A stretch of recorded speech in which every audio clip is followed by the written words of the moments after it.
किसी भी चीज को पलट देना, flip something over, flip the bread,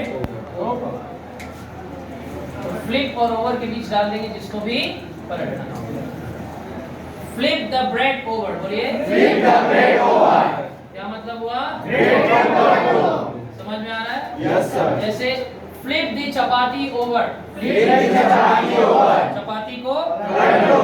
flip the omelette over, flip the omelette over. Omelette को पलट दो। Flip the dosa over, flip the dosa over. Dosa समझ में आ रहा है? Yes sir. साउथ इंडियन भोजन। डोसा को पलट दो। Flip the egg roll over, flip the egg roll over. Egg roll को पलट दो। क्लियर है सभी को? Yes sir. अगला लिखिए। नल खोल दो या नल चालू कर दो।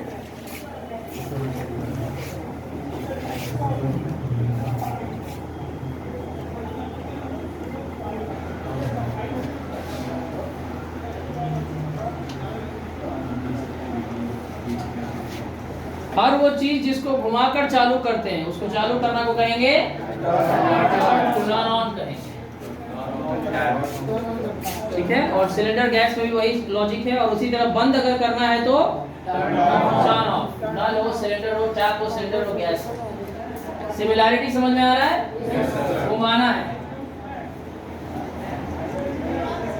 देख लिया सभी ने?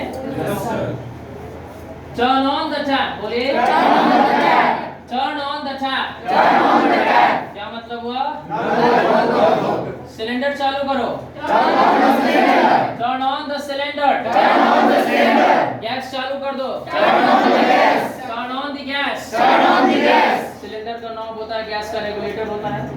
टर्न करना है मतलब हर चीज जो घुमाने पर अगर चालू होती है तो टर्न ऑन, और उसी तरह घुमाने पर बंद होता है। नल बंद कर दो, ऑफ लग गया क्योंकि उसको पानी से अलग करना है। Turn off the tap.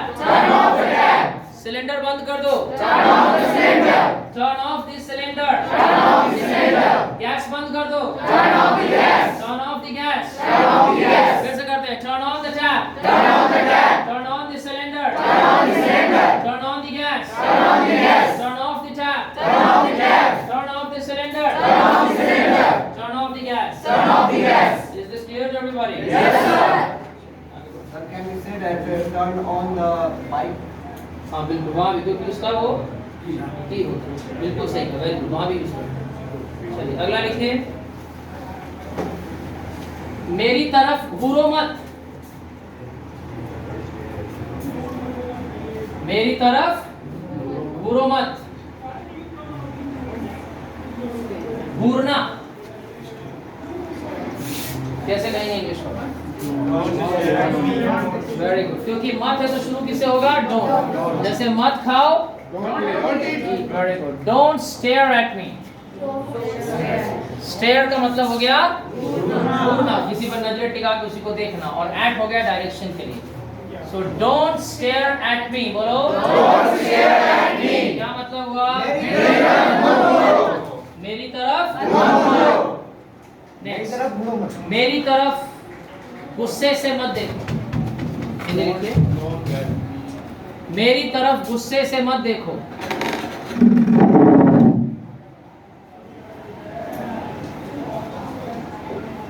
गुस्से से देखना, डोंट ग्लेयर एट मी। ये सेंटेंस। ग्लेयर का मतलब है गुस्से से देखना। बहुत ही इंपॉर्टेंट वर्ड इंग्लिश का, ग्लेयर। कोई ग्लेयर कर रहा है मतलब गुस्से से देख रहा है, to look at someone in an angry manner. फिर से करते हैं, बोलिए डोंट ग्लेयर एट मी। क्या मतलब हुआ? तो ग्लेयर का वर्ड मीनिंग अलग से लिख लेंगे, गुस्से से देखना। सिनोनिम है ग्लावर, इसी को ग्लावर भी कहते हैं। सिनोनिम समझ में आ रहा है? पर्यायवाची, फ्लावर में फटा के जी कर दो, बन गया ग्लावर। That means we can use glower also instead of glare. We can also say don't glower at me. Glare भी कहते हैं और glower, दोनों का मतलब एक ही है, गुस्से से देखना। ये वर्ड मीनिंग्स में लिख लेना, glare या glower, गुस्से से देखना, जिसकी भी तरफ वहाँ at लगा। फिर से करते हैं, don't glare at me. Don't glower at me. Is that clear to everybody? Yes sir. Next.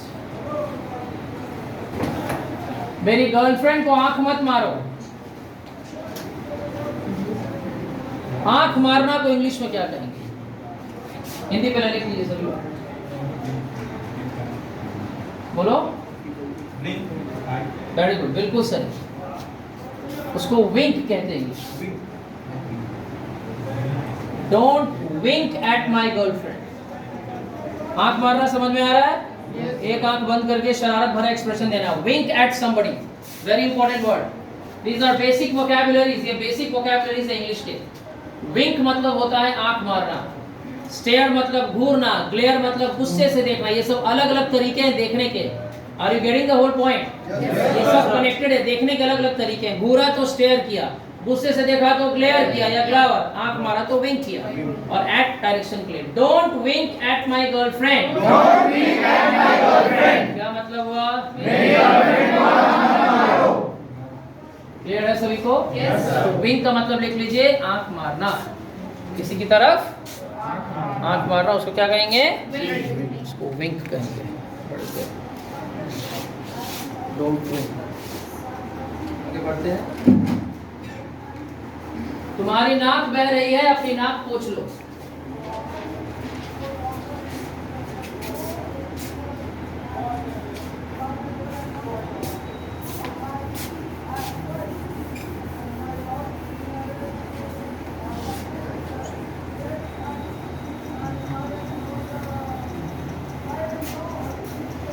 तुम्हारी नाक बह रही है, अपनी नाक पोंछ लो।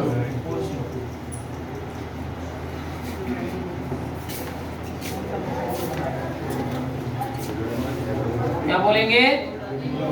Your nose is running. एक तो रन मतलब होता है कोई दौड़ रहा है, और एक रन मतलब होता है कहीं से भी लिक्विड का गिरना, या नाक से गिर रहा है तो नोज इज रनिंग। पोंछना को इंग्लिश में क्या कहते हैं? वेरी गुड, वाइप कहते हैं। इसीलिए कार में वाइपर होता है, समझ में आ रहा है? जो वाइप करता है उसको क्या कहते हैं? तो your nose is running, wipe your nose. अपनी नाक पोंछ लो, वाइप योर नोज।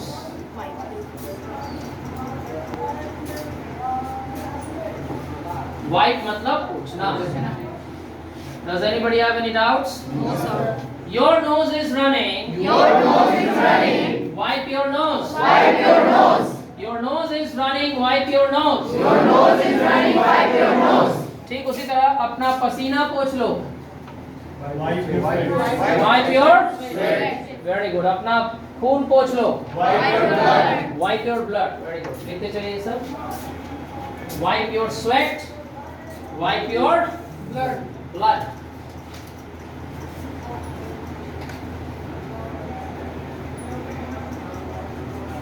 वाइप का मतलब हो गया पोंछना।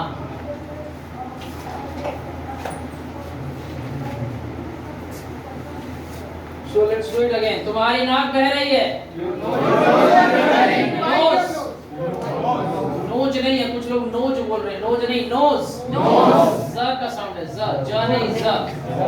Your nose is running। Your nose is running. Wipe your nose। Wipe your nose. अपनी नाक, पोंछ लो। तुम्हारी नाक बह रही है। Your nose is running। Your nose is running. अपनी नाक पोंछ लो। Wipe your nose. Wipe your nose। Wipe your nose. अपना पसीना पोंछ लो। Wipe your sweat. अपना खून पोंछ लो। Wipe your blood. और बिल्कुल यही लॉजिक है, लिक्विड बह रहा है, द टैप इज रनिंग, यानी नल से पानी बह रहा है या नल बह रहा है। वहां नाक से बह रहा था, यहाँ नल से बह रहा है। लॉजिक समझ में आ रहा है? दोनों में लिक्विड फ्लो कर रहा है, नाक से लिक्विड फ्लो कर रहा है, नोज इज रनिंग, नल से बह रहा है, द टैप इज रनिंग। अगर नल खुला हुआ है, नल से पानी बह रहा है, तो इंग्लिश में कहेंगे the tap is running. Tap is running. क्या मतलब हुआ? क्लियर है सभी को ये? Yes sir. तुम्हारी नाक बह रही है Your nose is running. और नल खुला हुआ, नल से पानी बह रहा है। The tap is running. Definite tap इसमें जा लगा। The tap is running. The tap is running. Is it clear? Yes sir. तैयार हो जाओ। Get ready. वेरी गुड, लिखिए गेट रेडी।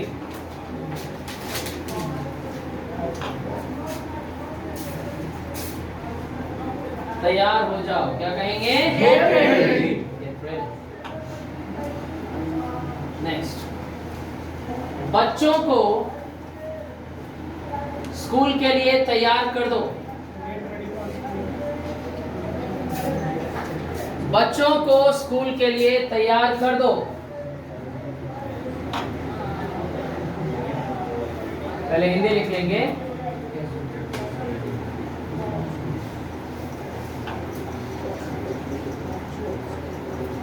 जब तैयार करना है तो गेट और रेडी के बीच में डालेंगे। Get the kids ready for school. Are you getting the difference? तैयार हो जाओ तो गेट रेडी, लेकिन अगर तैयार करना है तो गेट और रेडी के बीच में डालेंगे जिसको तैयार करना है। Gate the kids ready for school. Definite बच्चे इसलिए gate the kids ready for school. Get the kids ready for school. क्या मतलब हुआ? बच्चों को स्कूल के लिए तैयार कर दो। फिर से करते हैं, तैयार हो जाओ। Get ready. तैयार हो जाओ। Get ready. बच्चों को स्कूल के लिए तैयार कर दो। Get the kids ready for school. Get the kids ready for school. Get the kids ready for school. Is it clear to everybody? Yes, sir. उसी तरह get the breakfast ready. Get the breakfast ready. यानी नाश्ता तैयार कर दो। नाश्ता तैयार कर दो। Get the lunch ready. Get the lunch ready. यानी Lunch लंच तैयार कर दो। डिनर तैयार कर दो। Get the dinner ready. Tiffin तैयार कर दो। Get the tiffin ready. Project तैयार कर दो। Get the project ready. Project क्या होता है? Project. Project. Many people are saying project. What is project? Project. Pro. Pro. Open your mouth. Pro. Pro. Project. Project. Project. Project. Project. Project. There is no word like project. Project कुछ नहीं होता। Project. Get the project ready. Get the project ready. यानी project तैयार कर दो। नाश्ता तैयार कर दो। Get the breakfast ready. नाश्ता लगा दो। Serve the breakfast. Serve the breakfast. कोई भी खाना लगाना या परोसना, क्या बोलेंगे? Serve the breakfast. तो पहले रेडी वाला लिखेंगे। लिखिए gate the breakfast ready.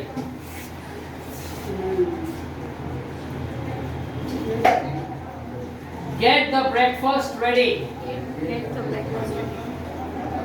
Hindi, नाश्ता तैयार कर दो। कोई डाउट है किसी को? Does anybody have any doubts? Get the breakfast ready। और उसके बाद लिखेंगे serve the breakfast। नाश्ता लगा दो।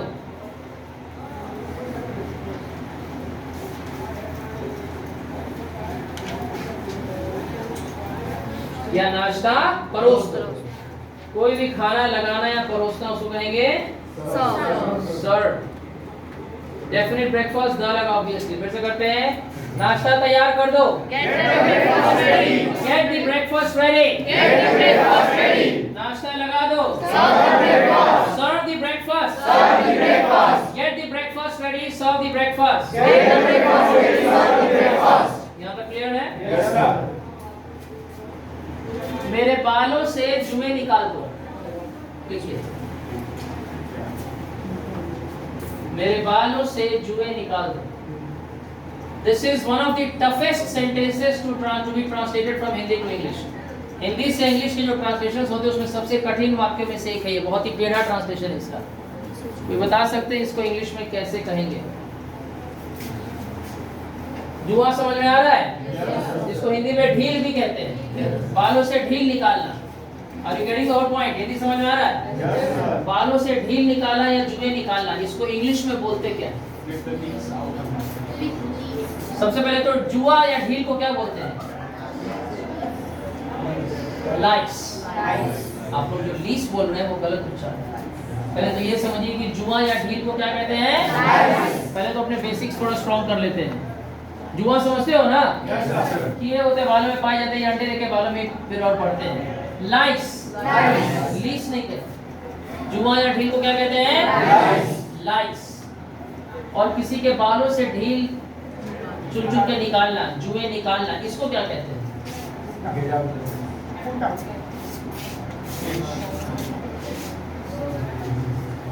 इसके लिए और कोई वर्ड ही नहीं बना इंग्लिश में। Delouse. There is no other word. Very important word, delouse. तो डिलाउस माय हेयर।